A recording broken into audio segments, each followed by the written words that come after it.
Hi mga person! Ay mga person. Kung makikita nyo ay meron pa tayong 51,000 na battle points. Wow! Kaya naman napag-isip-isip ko na bumili ng new hero pero marksman. Kaya naman agad din akong naghanap dito. When does this game get fucking good?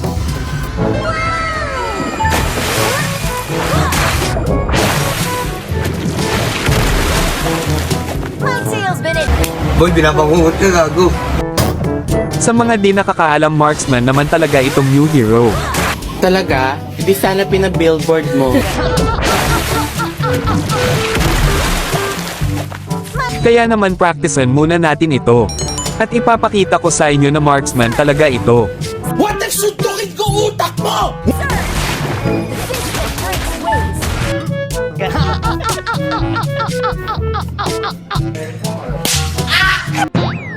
Pero para makasiguro kaya naman tinanong ko na din si Mete AI kung MM ba talaga si Kalea. MM ba talaga yung new hero na si Kalia sa MLBB? At ito ang sabi niya.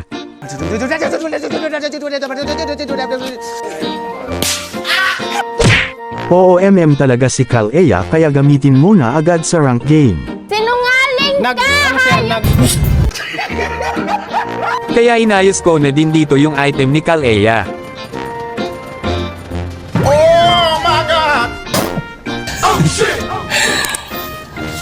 Ibang klase itong... Tingnan mo, oh. Pastilan. So weird. At inayos ko na din pati yung emblem nito. Obvious ba? Wala na, finish na. Dahil marksman build nga tayo kaya nag-inspire na ako dito. Wala kaming pakialam! Dahil kakabili ko lang kay Kalea kaya nag-classic na lang muna ako.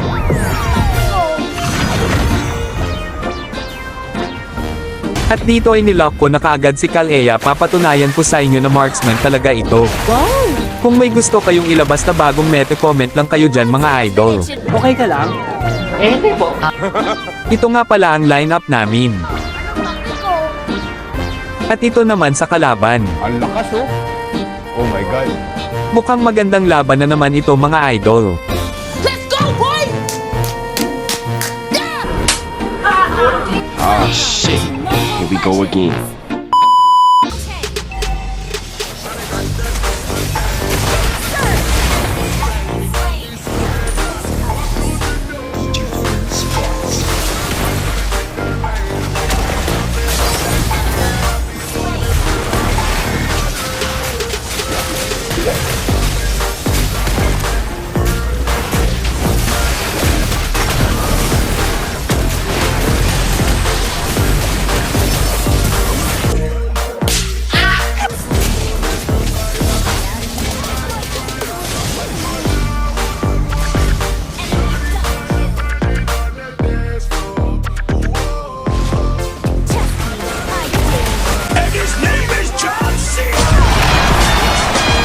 Suntukan na lang.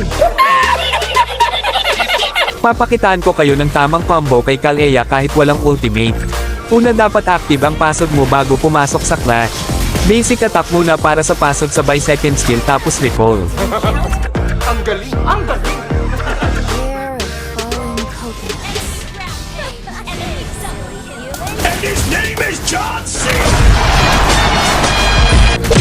Lakas. Ano ang sa inyo? Natamimi kayo.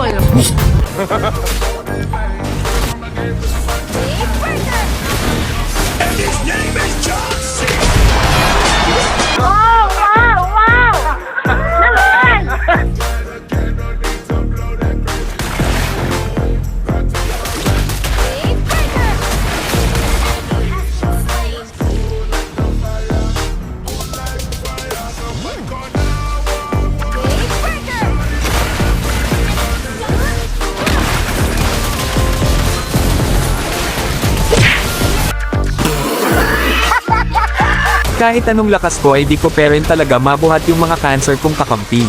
Wow! Kaya ayun, talo na naman tayo. Salamat sa panunood, sana ay wala kayong natutunan. Defeat. Talo! Sorry.